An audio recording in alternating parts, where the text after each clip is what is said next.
USA के रोजबुल शहर में रहने वाले मैक ब्राजील 4 जुलाई 1947 को अपने खेत में क्रैश हुए एक यूएफओ के मलबे को पाते हैं।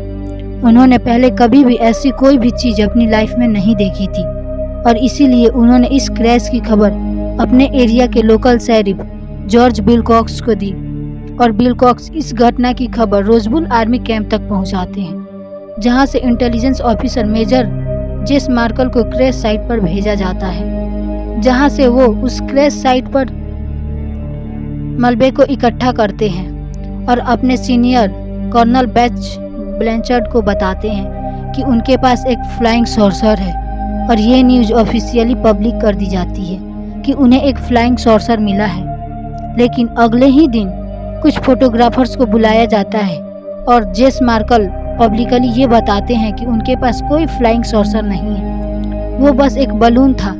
सारे ऑफिसर्स और जिनके फॉर्म में ये क्रैश हुआ था सबने अपनी स्टेटमेंट बदल ली, लेकिन कहानी अभी यहीं ख़त्म नहीं हुई थी।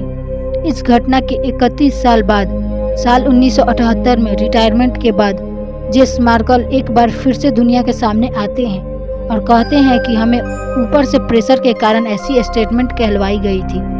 उस फोटो में दिख रहा बलून वो तो उस क्रैश साइट पर मिला ही नहीं था, बल्कि उस क्रैश साइट पर जो मेटल मिला था वो इस प्लेनेट का था ही नहीं, क्योंकि उसे न तो मोड़ा जा सकता था और न काटा जा सकता था। यूएफओ की हिस्ट्री में इस घटना को सबसे ज़्यादा मिस्टीरियस माना जाता है। नंबर 4, साल 1923 में अमेरिका के ओरेगन शहर का एक परिवार अपने रिलेटिव्स से मिलने लगभग 4000 किलोमीटर दूर इंडियाना शहर में गया और वो अपने साथ कार में अपने पेट डॉग बॉबी को भी ले गए थे।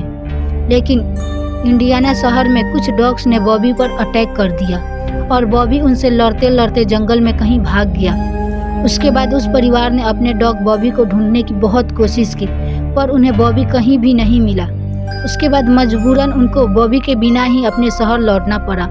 लेकिन इसके बाद जो हुआ वो किसी चमत्कार से कम नहीं है, क्योंकि इस घटना के ठीक 6 महीने बाद बॉबी इंडियाना से ओरेगन सिटी पूरे 4000 किलोमीटर का सफ़र पूरा करके वापस लौट आता है। इस घटना पर यकीन कर पाना काफ़ी मुश्किल है, लेकिन ये एक सच्ची घटना थी। उसके बाद लोगों ने उस डॉग को बॉबी द वंडर डॉग का नाम दे दिया।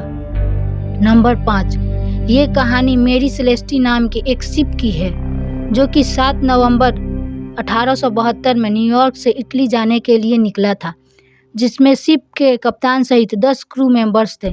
लेकिन ये जहाज़ अपनी मंजिल तक पहुंच ही नहीं सका, क्योंकि 4 दिसंबर 1872 को एशवर्थ आइलैंड के पास ये जहाज़ पूरी तरह एबेंडन मिला, यानी इस जहाज़ में अब कोई नहीं था। जहाज़ पूरी तरह से सही था और जहाज़ का सारा सामान भी, पर जहाज़ के सभी क्रू मेंबर्स गायब थे।